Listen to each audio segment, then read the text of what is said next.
Vamos a abrir nuestras Biblias allí en la segunda carta a los Corintios. Allí vamos a estar meditando en la palabra del Señor en esta tarde. Segunda carta a los Corintios, capítulo 3, versos 17 y 18. Así dice la palabra del Señor. Porque el Señor es el Espíritu, y donde está el Espíritu del Señor, allí hay libertad. Por tanto, nosotros todos, mirando a cara descubierta como en un espejo la gloria del Señor, somos transformados de gloria en gloria en la misma imagen como por el Espíritu del Señor.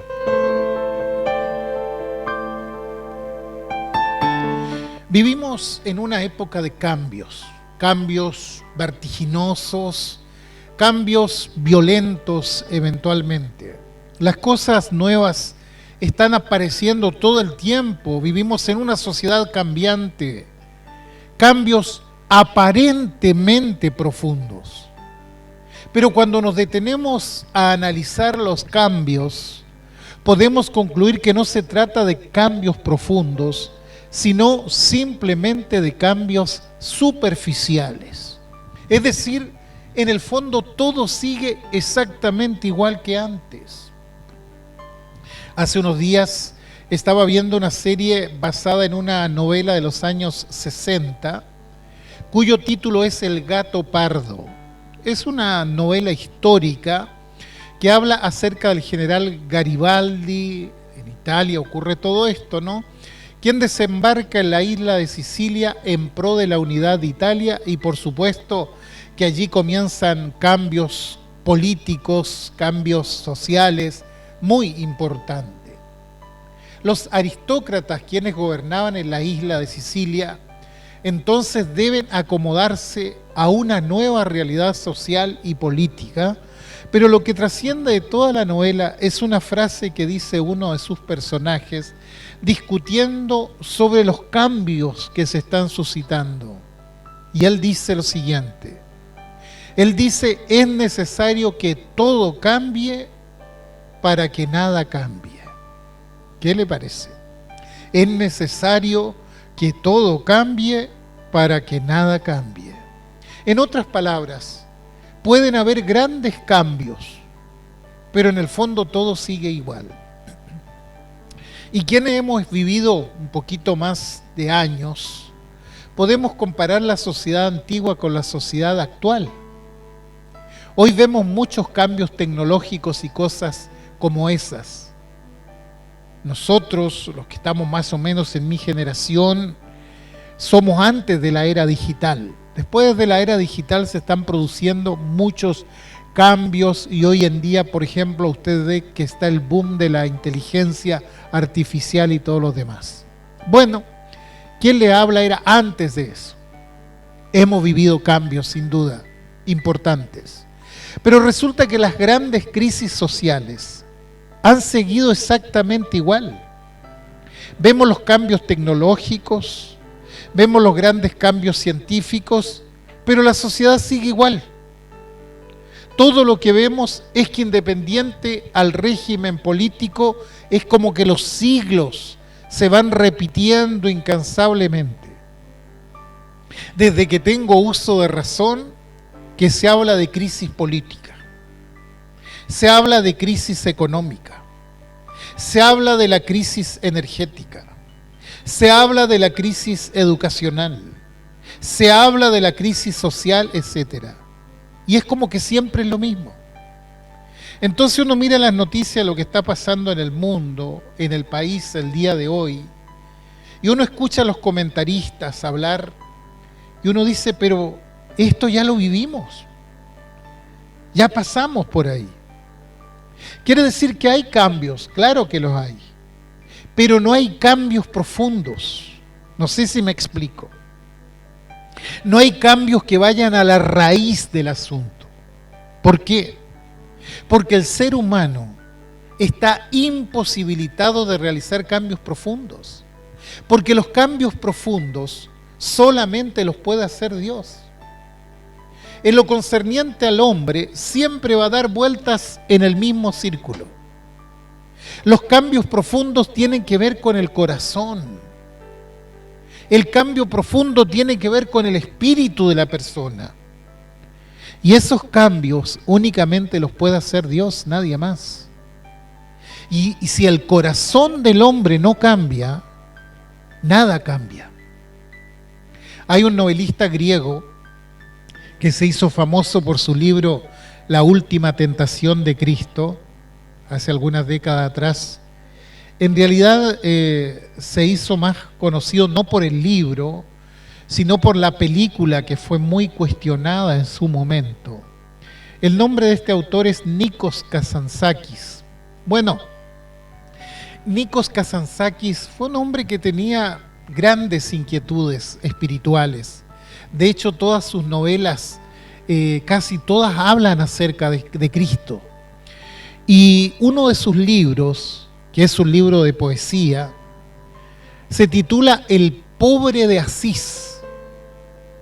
Y en ese libro, Kazantzakis narra la vida de San Francisco de Asís desde un punto de vista lírico, poético.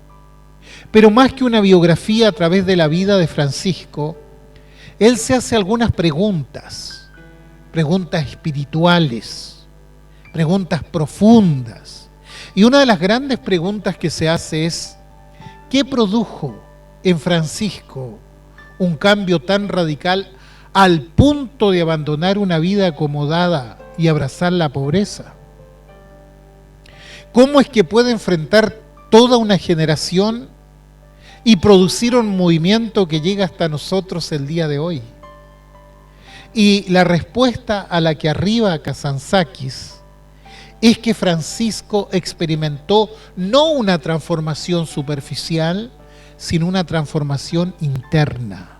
Y el lenguaje poético dice que Francisco era un gusano que se deslumbraba por Cristo y se transformó en una hermosa mariposa. Quiere decir que está hablando de un proceso profundo de transformación, de un proceso que afecta lo esencial de la vida. En el fondo está hablando de lo que se conoce como metamorfosis. La metamorfosis es la transformación que se produce en ciertos seres vivos, insectos, anfibios. Es un proceso tan profundo donde, por ejemplo, un gusano deja de arrastrarse, forma un capullo alrededor de él y se convierte en una mariposa. Y entonces es el mismo ser, pero ha tenido una transformación profunda. Recuerdo cuando era chico, entre mi casa y la escuela había un gran charco de agua por el cual tenía que pasar cada vez que hacía el recorrido. Y cada día que pasaba me detenía ahí y miraba cientos, miles seguramente, de renacuajos que habían allí. Y cada día pasaba a observar, me interesaba el proceso de transformación que sufrirían hasta convertirse en sapos. Y claro, fue asombroso ver cómo comenzaron a salirle patitas y a absorber su cola hasta salir del charco siendo un ser totalmente diferente. Un cambio no solo incomprensible, sino también irreversible, porque de ahí ya no se puede retroceder en el proceso. Y la metamorfosis es esto, es un cambio profundo, irreversible. Y en este pasaje que leíamos, el apóstol Pablo usa la palabra metamorfosis, cuando dice que somos transformados, es decir, somos metamorfoseados, y habla del proceso que vive el creyente en Cristo, de gloria en gloria, en la imagen misma del Señor. Habla de una transformación que se va dando en el alma y en la personalidad del cristiano, que no tiene que ver con un cambio superficial, sino con un cambio profundo.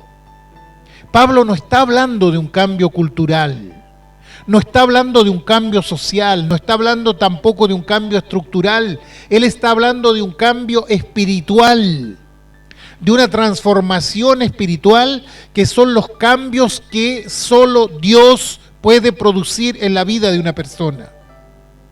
Ustedes recordarán que los primeros cristianos fueron muy perseguidos. Y al principio fue una persecución leve. Llegó la jerarquía judía y los amenazaron para no predicar más acerca de Cristo. Pero cuando se dan cuenta que sus amenazas no lograron el efecto deseado, ellos comienzan a presionar mucho más, tratando de exacerbar a la gente contra los cristianos.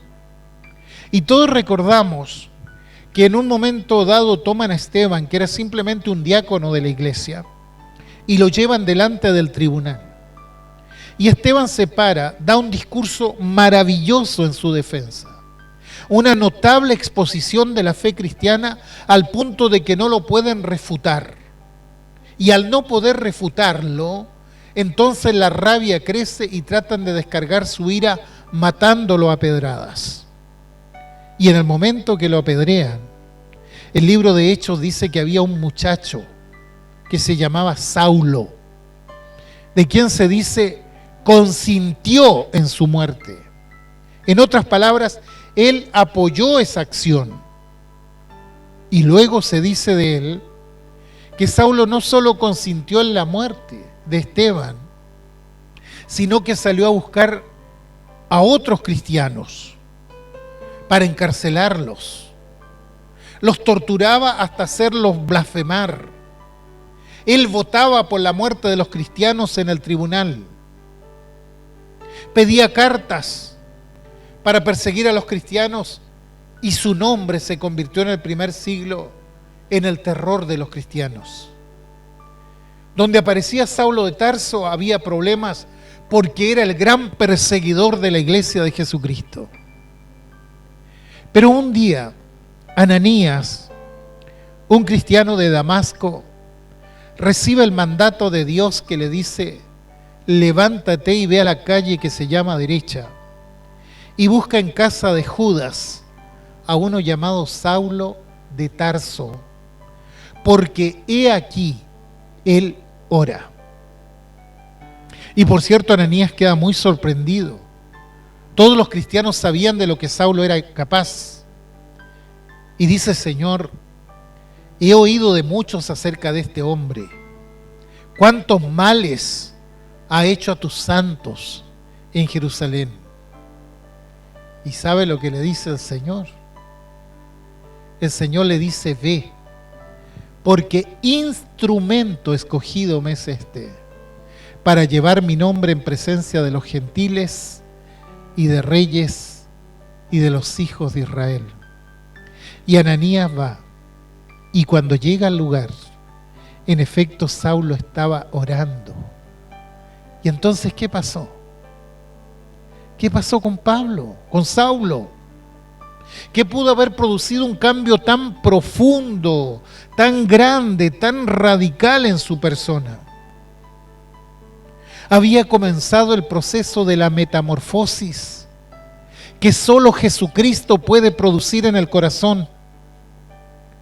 Y no se trata de un proceso violento, sino de un proceso que empieza y que se va prolongando. Pablo dice: somos transformados de gloria en gloria, como mencionando etapas en el crecimiento espiritual donde hay una transformación que tiene un comienzo. Y es un comienzo en el cual revienta todo esto. Se inicia todo el proceso de metamorfosis. Se empieza a producir un cambio radical, y lo que se estaba produciendo en Saulo de Tarso era un cambio radical en donde iba a empezar a aprender todo de nuevo, desde el principio. Todo lo que él creía saber en ese momento debía ser revisado, debía volver a aprender y a reenfocarse en su vida, y esta obra la hace el Espíritu Santo en cada hijo de Dios. En tiempos de la colonia, los veedores de la colonia eran prácticamente los ojos, los oídos y la boca del rey. Y todo lo que ellos veían era como si lo viera el rey. Y todo lo que ellos escuchaban era como si lo escuchara el rey. Eran los representantes absolutos de la corona. Bueno, Pablo dice que el Espíritu Santo es el Señor y y es el Rey, y es el Espíritu Santo quien viene a recordarnos esto todo el tiempo, que Cristo Jesús es el Señor, y nosotros hemos de ser sus ojos, sus oídos y sus labios mientras estamos en este mundo. Él dijo a sus discípulos: conviene que yo me vaya, si no el Consolador no vendría. Y luego les dice algo muy interesante también. Les dice: Él, es decir, el Espíritu Santo de Dios, Él les va a declarar todas las cosas y tomará de lo mío y les hará saber. Quiere decir que hay una identificación entre el Señor y el Espíritu Santo, entre estas dos personas de la Trinidad. Y acá se nos dice que la obra del Señor se hace a través del Espíritu Santo y que es una transformación profunda y asombrosa. El Señor anticipó este cambio. Cuando Jesús habló con Nicodemo, le habló de un nuevo nacimiento, ¿verdad? ¿Y qué es el nuevo nacimiento? Es el comienzo de transformación que Dios va haciendo en la vida de aquellos que se acercan a Él y se entregan a Él. Cuando Nicodemo escuchó acerca de esto, inmediatamente puso la objeción humana. ¿Cómo puede hacerse esto? ¿Cómo puede el hombre nacer siendo viejo? Bueno, muchas veces tendemos a ridiculizar estas palabras de Nicodemo. Pero si observamos bien, su pregunta en el fondo era: ¿cómo es posible que un hombre ya formado, un hombre ya estructurado, pueda sufrir un cambio tan profundo como ese? Porque claro, todos nosotros vamos acumulando experiencias en la vida y vamos formando estructuras. Entonces, ¿cómo se puede producir un cambio tan radical como este? Y si se fijan, en realidad la pregunta de Nicodemo fue una pregunta bastante inteligente. Porque Nicodemo entendió que Jesucristo estaba hablando de un cambio radical. Y pregunta lo que cualquier persona inteligente preguntaría: ¿cómo una persona ya formada, ya estructurada, puede ser cambiada de un modo tan radical? Y Jesús le dice: lo que nace de la carne es carne, y lo que nace del Espíritu es espíritu. Está hablando de dos cosas distintas. No podemos comparar ambas cosas. Nicodemo, no te maravilles de que te dije que debes nacer de nuevo. El viento sopla donde quiere y oyes su sonido, pero no sabes de dónde viene ni a dónde va. Así es todo aquel que es nacido del Espíritu. Quiere decir que el Espíritu Santo trabaja en la vida del creyente de una forma incomprensible, de una forma que no la podemos cualificar ni cuantificar. Es la obra de Dios en la persona. Porque, ¿qué es un cristiano? Un cristiano es alguien que ha puesto su fe en Jesucristo. Alguien que se ha entregado a Él y por tanto el Espíritu Santo ha comenzado una obra en él y es el Espíritu Santo el que produce este cambio. Entonces, ¿por qué se asombró Nicodemo cuando Jesús le habló de este cambio? Porque Nicodemo era fariseo y ellos creían en la necesidad de un cambio y trataban de producir ese cambio en la gente presionándola con la ley. Es decir, se habían transformado en legalistas. Pero Jesús le dice: no, el cambio no puede ser de afuera hacia adentro. El cambio tiene que ser desde adentro hacia afuera. Hay personas que usan una faja para ocultar su evidente sobrepeso y en el fondo presionan su cuerpo para mostrar una forma que no tiene. Pueden mostrar una sonrisa forzada, pero saben que todo el tiempo hay una presión sobre ellos. Y perdonen la ilustración. Pero los fariseos lo que hacían era eso. Presionaban de afuera hacia adentro para que la gente no se mostrara cómo era realmente. Pero el ser humano es como es. Por eso Jesús dice, el cambio que la gente necesita es de adentro hacia afuera y no de afuera hacia adentro. Y la gran lucha que tienen con los legalistas es esto justamente. Piensan que la gente va a cambiar poniéndole leyes, poniéndole reglamentos sobre ellos, pero el verdadero cambio es el que hace el Espíritu Santo cuando obra en el corazón del hombre. En Romanos 8:3 Pablo dice, porque lo que era imposible para la ley, por cuanto era débil por la carne, Dios enviando a su Hijo en semejanza de carne de pecado, y a causa del pecado, condenó al pecado en la carne. En otras palabras, la ley estaba allí, era perfecta, pero le era imposible cambiar a alguien. Entonces lo único que hizo la ley fue mostrar al ser humano cuán depravado estaba, pero no lo pudo transformar. Porque si bien la ley es perfecta, el ser humano es débil y no puede dar cumplimiento cabal a esa ley. Es algo demasiado agobiante para él. Por eso Jesús muchas veces discutió con los fariseos, porque los fariseos venían tratando de cambiar las cosas por fuera, pero no las cambiaban por adentro. Y Jesús le dice, no, están equivocados. Los cambios son de adentro hacia afuera, no al revés. Inclusive les dijo en una ocasión, ustedes son como sepulcros blanqueados.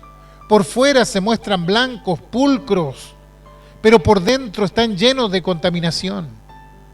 Es decir, colocaron una faja, pero no removieron un solo gramo de la masa corporal. Por fuera se ven bien, pero por dentro están llenos de corrupción, de contaminación. De adentro hacia afuera es el cambio que produce Dios. Y fíjense que cuando Jesús hacía el llamado a los discípulos, les decía, vengan a mí los que están cansados y agobiados, que yo los haré descansar. Y muchos llevaban pesadas cargas, tratando de cumplir los preceptos de la ley. Vivían agobiados bajo el peso de la ley. Y Jesús les dice, yo les voy a dar descanso. Aprendan de mí, que soy manso y humilde. Y luego les dice, mi yugo es fácil y mi carga es liviana. Le estaba diciendo, ustedes están llevando un yugo demasiado difícil, pero mi yugo es fácil. Ese sí se puede llevar. ¿Por qué? Porque cuando Dios entra en la vida de una persona, empieza a trabajar de adentro hacia afuera. Comienza a surgir la vida desde su propio interior. Empieza a fluir un río de vida desde su interior. Entonces el agobio se termina y surge la paz. El camino de Cristo es un camino de libertad por esto mismo. Por eso dice 2 Corintios 3:17, porque el Señor es el Espíritu. Y donde está el Espíritu del Señor, allí hay libertad. El mismo Señor les dijo un día a los que se acercaban a Él, si el Hijo los libertare, serán verdaderamente libres. Y en su carta Pablo, la carta a los Gálatas, capítulo 5, verso 1, les dice a los cristianos, estad pues firmes en la libertad con que Cristo nos hizo libres y no estéis otra vez sujetos al yugo de la esclavitud. Todo lo que tienen que hacer es mantenerse en la libertad, hacer correcto uso de ella y no usarla como ocasión para el pecado. Si se fijan, está hablando de un cambio que se produce desde adentro. Y uno se pregunta, ¿cómo se produce esto? ¿Cuál es la forma? Y Pablo lo explica en el verso 12 de 2 Corintios 3, cuando dice, por tanto nosotros todos mirando a cara descubierta, como en un espejo la gloria del Señor, somos transformados de gloria en gloria en la misma imagen como por el Espíritu del Señor. Seguramente se han fijado cómo aparecen muchos ídolos en nuestra sociedad actual. Los muchachos lo siguen y a fuerza de seguirlo empiezan a mimetizarse tratando de parecerse a ellos. Usan determinadas prendas, determinados peinados, se visten, se mueven de acuerdo a eso que están admirando. Es decir, tratan de ser un reflejo, un espejo que refleje lo que es esa persona que tanto admiran. Y por eso se crean modas adolescentes, porque muchos jóvenes tratan de emular a sus ídolos populares, tratando de mirarlos y admirarlos, es decir, se convierten en un reflejo de ellos. La vestimenta, el calzado, el peinado, el modo de hablar, todo para parecerse a esa persona. Lo miran y empiezan a imitarla.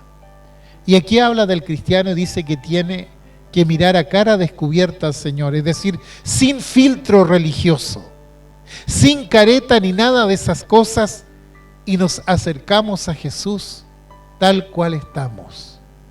Debemos ir con la cara descubierta para mirar a Jesús, para mirar al Jesús real, al Jesús que narra el Evangelio, el que se acercaba a la gente. Tenemos 2000 años de historia donde se ha cargado a la persona de Jesús con un montón de cosas extrañas a Él, un montón de iconografía, cuadros, pinturas, escritores que han hablado de Él. Y al final, ¿cuál es el verdadero Jesús?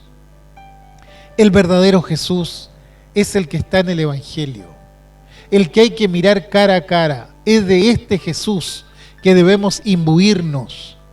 Y cuando comenzamos a mirarlos cara a cara descubierta, sin prejuicios, con sinceridad, sin cargas culturales, sin cargas religiosas, abriendo el Evangelio para ver quién es este Jesús, porque el Evangelio no es un libro escrito para eruditos, está escrito para la gente, para el pueblo, para que todos entendamos esto. Cuando empezamos a mirar a Jesús y empezamos a ver cómo actúa Jesús, entonces empezamos a admirar a Jesús y empieza a producirse este efecto de espejo, este reflejo de Jesús en la propia vida. Empezamos a parecernos a Él. Porque ¿cuál es el objetivo de la vida cristiana?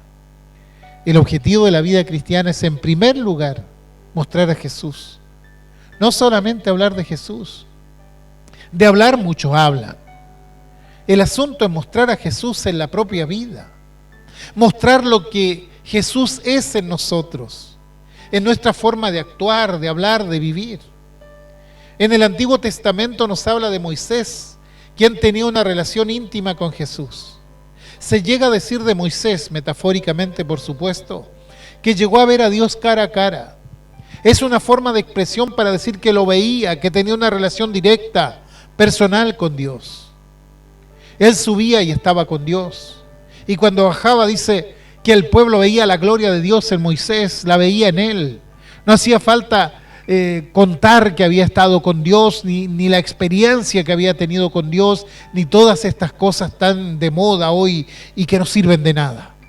Porque lo que realmente importa es ver a Cristo en la vida. No me cuentes, sino muéstrate. Cristo tiene que verse en la vida de los cristianos. La presencia de Cristo tiene que verse. No es lo que el cristiano habla, porque podemos hablar muchas cosas, decir muchas cosas, incluso hablar de experiencias y todo lo demás. Pero la única verdad es lo que Cristo hace en nosotros y lo que Cristo muestra a través de nosotros. Y si estamos cerca del Señor, vamos a empezar a reflejar al Señor en nuestra vida, como en un espejo. Nos ponemos frente a Él y la vida de Jesús comienza a llegar hacia nosotros. Entonces ser cristiano no es un yugo pesado. No se transforma en una tortura, no. Para el muchacho que admira a su ídolo, no es una tortura estar 3 días durmiendo en la calle para comprar entradas para verlo de cerca. No siente que es tortura. ¿Por qué? Porque ha establecido un vínculo que le permite hacer eso. Jesucristo le decía a los suyos: mi yugo es fácil y ligera mi carga. El asunto es que hay que encontrar en la vida cristiana la forma de encararla, porque muchas veces se encara esto, pero por el lado del legalismo. Por eso Pablo escribe a los Gálatas, tremenda carta esta de Gálatas, ¿no? Pablo escribe a los Gálatas, donde los quiere sacar de esto, de este legalismo, excluirlos del peso del legalismo, que sepan que lo que tienen que buscar no es una ley que los oprima, sino que el Espíritu Santo fructifique en ellos. Y por eso en esta carta él habla ampliamente acerca de los problemas de volver a atarse a la ley. Por el contrario, les habla del fruto del Espíritu. Les habla del amor, del gozo, de la paz, de la tolerancia. Estas son las cosas que tienen que surgir en nosotros, y para todas esas cosas no hay ley. Nunca olvidemos que tenemos que mirar a cara descubierta para ir siendo transformados de gloria en gloria en la misma imagen del Señor, para que Cristo se vea reflejado en la vida y para que Cristo se haga evidente en la vida. Cuando hablamos de testificar, nunca olvidemos que el testimonio más grande es con la vida misma, más que con la lengua. Y no digo que no haya que testificar de palabras, pero es necesario añadir vida, que la vida de Cristo se vea en nosotros. Y ese es el cambio que produce el Espíritu Santo en la vida de los hijos de Dios.